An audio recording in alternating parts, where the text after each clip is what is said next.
is a GM thinking when that quarterback starts out and it's not pretty and there are goods and bads, but the clock's ticking on you. Like what happens when that's the case for a general manager?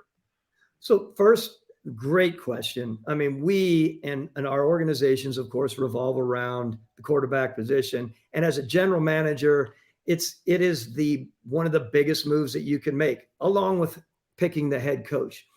In today's world, you're normally given the opportunity to pick two quarterbacks and two head coaches for the most part. Some more, some less for sure. To pick a quarterback and to feel that you're going to hit on that quarterback in year one, or you're going to have a real understanding of what that quarterback in year one is a little bit unrealistic. It can happen.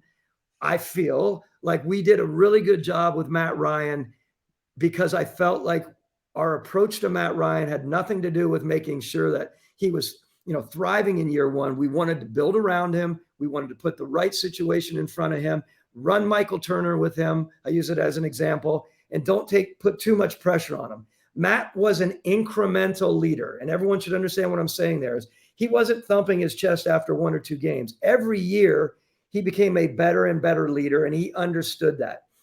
When you look at picking the quarterbacks, these general managers know that their bread is buttered by this move, and there's a lot of pressure on them. Understand, however, there have been some moves by some very good general managers recently.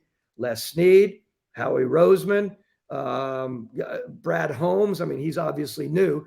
Joe Douglas. Like there have been a lot of who else you were going to say? Chris Ballard has made a number of moves at the position. Who are really good general managers. And in today's world, I'm talking about most modern times, there's more understanding and acceptance, interestingly enough, from their owners to allow them to make blockbuster moves.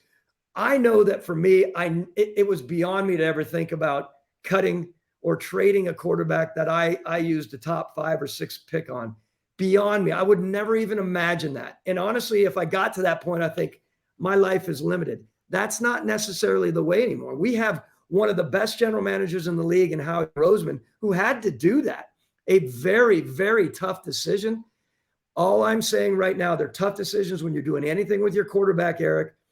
I think it's still premature, as tough as it is for the fan base to understand, to think you're going to pull the cord after 2 years.